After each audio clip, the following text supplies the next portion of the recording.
Caio, é o seguinte, foi muito claro aquela pergunta de onde congregar e tal, mas a Cíntia, ela insiste em me perguntar mais ainda sobre isso, e a Carla pede, por favor, que você responda a pergunta dela.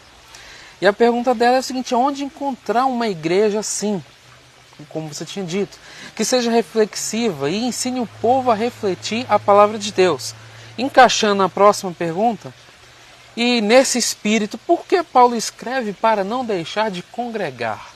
O escritor de Hebreus. Não deixando a nossa congregação como é costume de alguns, né? Não deixemos de congregar-nos como é costume de alguns. Aí, que tipo de guia? A pessoa tem que abrir em Hebreus no capítulo 13, que é onde isso está escrito. Isso. Né? Que saiamos para encontrar Jesus fora do portão e tal. Hebreus 13, de 4 em diante, vem nessa narrativa, até que de repente vem e não deixemos de congregar. Verdade. Agora, quais são os contextos antecedentes e imediatos? O contexto antecedente fala de guias que guiam, que é para não entristecer o guia, que é para ele não cuidar da alma das pessoas como se fosse um pesar, uma angústia, isso, aquilo outro. Por quê? Porque nessa comunidade, acerca da qual ele está falando, recomendando que não se deixe de congregar, tinha guia que guiava, não guia que desguiava. Essa é a primeira razão. E você veja como a ênfase que ele dá a esses guias que estão acolhendo a alma dessas pessoas aí é a melhor ênfase possível. Ele não está escrevendo a Tito, aonde ele diz que os que estavam guiando lá tinham pervertido a fé, cuidavam só do seu próprio ventre. Não é a carta a Judas, que fala daqueles guias que eram pastores de si mesmo, que não serviam para nada. Ou seja, existe uma relação positiva entre a propositura da carta e os guias que ele está recomendando. Ora, onde você tem guias recomendáveis, não se deve deixar. Não se deve deixar de congregar jamais. Agora, onde o guia te desguia, o que Paulo diz escrevendo a Timóteo... Então come seu rim, né? O Paulo diz escrevendo a Timóteo sai fora dela, povo meu. Sai daí, rapaz. O que você está fazendo aí? Então, o fato é que as pessoas querem se congregar por medo e culpa ainda. Querem se congregar por necessidade psicológica de encher o domingo de manhã e o domingo à noite. Se elas não forem às reuniões costumadas, usando o termo do Velho Testamento, se elas não forem oferecer os sacrifícios costumados da religião, há um vácuo danado. O cara não sabe o que faz, se sente em pecado, aí fica garimpando na televisão para ver se ouve qualquer idiota falando alguma besteira em nome de Jesus, para o cara, mesmo ouvindo idiotice, dizer para Deus: olha, não prestou nada do que ele falou, mas eu cumpri a minha parte. Isso lateja o tempo todo como culpa a igreja, como lugar de presença determinante para o indivíduo não ficar neurótico, como cura para essa neurose culposa, é um bode. É um sacrifício de bode e de touro que ele faz para diminuir, para aplacar esse negócio, porque ele não tem vida com Deus. Então ele transfere o que seria a vida que ele não tem com Deus para a frequência, um ambiente num determinado momento. Quem tem vida com Deus não tem essa angústia. Vai procurando devagar. É igual uma pessoa que terminou com o namorado. Igreja local, na melhor das hipóteses, é um namorado ou uma namorada, nunca é o marido ou a mulher. Na igreja local? Na melhor das hipóteses, como um namorado ou uma namorada, não é o marido e a mulher. A igreja local. O que seria o marido e a mulher? O marido é Cristo. Fato. O marido é Cristo. E a mulher de qualquer... O marido de qualquer mulher é Cristo e o marido de qualquer homem é Cristo. Então, o marido, mulher da minha relação espiritual é Jesus. Eu sou casado, é com ele. Claro. Depois eu tenho um casamento universal, de histórico, com a Igreja de Cristo. Com a noiva. Com a noiva histórica, que está em João 17. É aquele povo acerca do qual Jesus diz para o Pai: eu neles e tu em mim e eles em nós. Quem está nessa... A gente identifica até dentro de um trem para um lugar... Fale no microfone. Isso a gente identifica a gente assim, até dentro de um trem, indo para um local que você nunca foi. É claro. Identifica passando na porta do bordel. Então, se tem gente, eu nele, tu em mim e eles em nós. Você sabe quando essa pessoa existe. Eu tenho essa comunhão de casamento fraterno com a igreja de Cristo, com o caminho de Cristo, do povo que anda no caminho de Jesus. Eu tenho esse casamento histórico.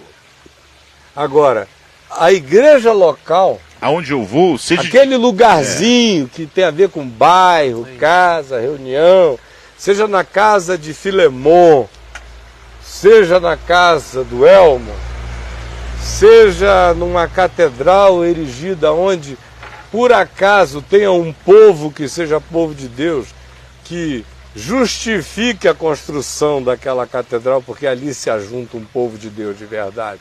Ou seja, num restaurante ou num pub usado domingo só para reunir por 3 horas um povo de Deus, isso é igreja local. Tem o nome disso de estação do caminho, de congregação, de seja lá o que você quiser. Isso é uma igreja local, fato. Isso é lugar de namoro. Isso é no máximo de namoro. Se for legal, a gente fica. Se não for, a gente anda. É simples assim. Igreja local não é casamento, meu amigo. Aí eu vejo todo mundo, não se casam com Jesus, não se casam fraternalmente com a consciência do que seja o corpo de Cristo no mundo, porque senão não comprariam as brigas da Moura Torta, que é a igreja local, e tem um casamento, um amaziamento adoecido, sadomasoquista com a igreja local. Bate, apanha, é um fetiche aquela relação, com aquela coisa ali, não larga, aquele deixa, não sai daqui, ajudei a afundar. Eu digo, pelo amor de Deus, então olha, fica, casa, namora o mesmo cara que você encontrou a primeira vez, aquele que você terminou porque o hálito dele era um esgoto, que te tratava mal, olha, foi o primeiro, fica, minha filha, até o fim. Contrata os serviços da CAESB, da Companhia de Esgoto, pro esôfago dele, aguenta o hálito e fica lá até o fim da vida, porque é assim que você trata a primeira igreja local onde você entrou, e que virou uma bruxa, mas você fica lá o tempo todo. Se possível, até pintam esse versículo na parede, não deixando. Eu não deixo de me congregar e nunca deixei de me congregar com os verdadeiros irmãos. Isso. Até no tempo em que eu fiquei sem botar o pé num templo ou numa reunião, que foi 1 ano e meio na Flórida, eu não deixei de me congregar, porque eu só tenho amigos que quando se encontram comigo viram uma congregação de fé. Os meus amigos íntimos. Por exemplo, o Robin, que estava comigo lá na Inglaterra e vai estar semana que vem aqui na minha casa, passando uma semana com a mulher dele. O Cessé, filho do Antônio Elias. O João, que esteve comigo boa parte daquele tempo. Eram pessoas que onde eu conversava a gente podia partir de qualquer assunto, não tinha tema que não nos levasse a algo que no fim nos edificasse profundamente a consciência e a fé. Não existe essa alternativa. Eu estou sempre congregado com irmãos. Casado com a noiva, né? E vou encontrando ela por aí, em todo lugar. Às vezes é uma conversa de 10 minutos numa esquina. Às vezes é um banco, que você está numa fila, começa a conversar e encontra um ser do tipo que Jesus disse, eu neles, tu em mim e eles em nós. Aí 10 minutos já gera uma comunhão que valeu mais do que 2 horas de um culto que não disse nada. Graças a Deus pela fila, às vezes a gente dependendo da pessoa. É que as pessoas não sabem o que é povo de Deus, não sabem o que é igreja, não sabem o que é comunhão, não sabem se relacionar, não sabem aproveitar, não sabem sorver.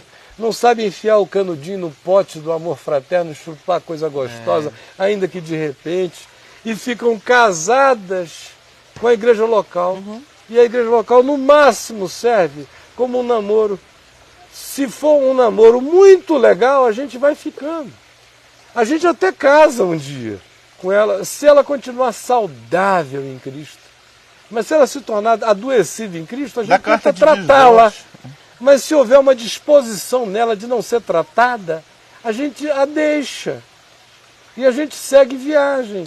Como Jesus fez. Alguém viu Jesus adotar um grupo, uma geografia, dizer: eu não saio mais daqui, nunca mais ninguém me tira. Foi o primeiro que eu encontrei, serei fiel. Não, Jesus vai jogando a semente, ele vai andando igual um semeador. É com essa liberdade, é assim que a gente vai. Você vê Paulo, fica 3 meses num lugar, junta um grupo, beija todo mundo, ensina alguns e vai embora. Fica mandando carta e outros. Onde ele fica mais tempo, que é 1 ano e 6 meses, 1 ano e 8 meses, é só 1 ano e 8 meses. Se eu fosse tratar as coisas com as categorias de Paulo, eu já tinha ido embora de Brasília há 3 anos atrás. Dava umas visitadas aqui, não é? Deixava o Tonho, o Chico, o pessoal aí, já tinha ido abrir outras coisas em outro lugar. É que eu não tenho essa liberdade existencial e hebreia de Paulo. Mas você fez isso quanto tempo, né, cara? De movimento, eu não tenho hoje. Eu sou um homem casado, nunca tive. Mesmo quando eu viajava o dia inteiro, eu não podia me dar o luxo também de dizer: aqui está muito bom. Eu vou ficar aqui nesse país 3 meses, porque eu sei que se o que começou aqui continuar mais 3 meses, um avivamento poderoso vai se deflagrar aqui, ninguém segura.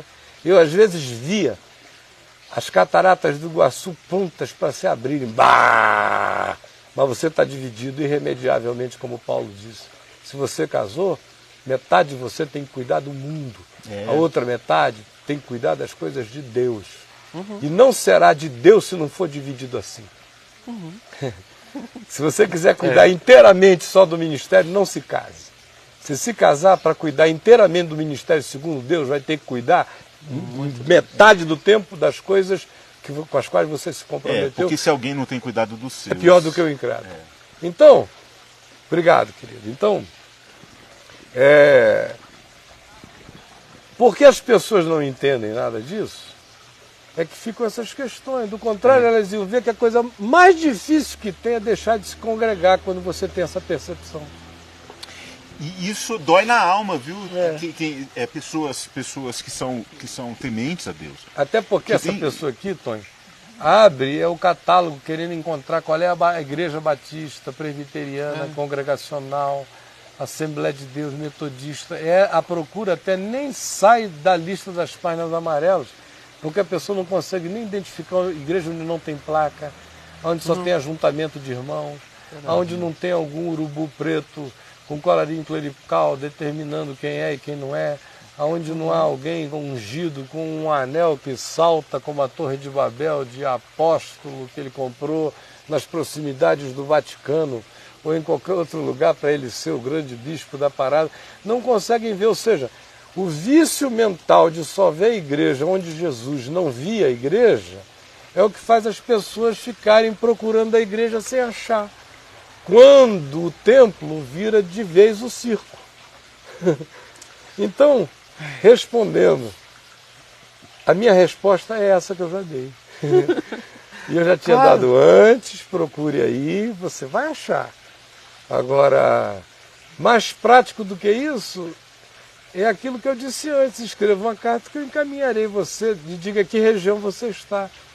Porque o meu amigo Bregantin, se você é de São Paulo, morar numa cidade onde não haja uma estação, ele vai conhecer alguém que aí... O Jason era do Rio. É do Rio? Ele já disse que é do Rio. Eu acredito que tem lá, né? Pois é, no Rio nós temos estações do caminho, 4 no Rio de Janeiro, 2 do lado de lá em Niterói. Dependendo da cidade onde ele esteja, no interior pode ser que esteja. Se for no Grande Rio, ele não só tem as estações do caminho, mas ele tem lugares legais. E por favor, venha, né, Caio? Eu sou membro, até hoje, membro fraterno, por uma escolha de amor supra-presbiteriana, supra-reformada, da Catedral Presbiteriana do Rio. E tem gente que me pergunta: mas por quê? Eu digo: olha, eu podia inclusive ter continuado e ficado pastor da Catedral Presbiteriana do Rio. E o Caminho da Graça está andando com a mesma liberdade, eu estou fazendo a mesma coisa que eu faço, porque eu teria com eles toda a liberdade que eu tenho para fazer tudo. Que bom. Inclusive a liberdade que eu tenho de não ser pastor oficial de lá, mas ter aceito, eu e minha mulher, sermos membros pela validação fraterna do vínculo de amor que nós temos há décadas. E eu não sou pastor de lá e nem mais pastor presbiteriano, mas a força do nosso vínculo é tão mais profundo que eu chego lá para pregar todo domingo e quem não é pastor presbiteriano não prega de toga lá. Toda vez que eu vou me togam de cima a baixo, como uma sinalização de que passaram-se aquelas coisas, mas não passou o que é verdadeiro entre nós. Por que eu faço isso? Porque lá não tem apenas um templo bonito, que é uma das grandes arquiteturas da cidade do Rio. Isso aí para mim nada é a mesma coisa. É porque a arquitetura de gente que tem lá dentro é infinitamente mais bela. Isso. Porque o pastor da igreja lá nunca deixou de ser gente em momento algum. Ele não é perfeito, mas ele é perfeitamente misericordioso.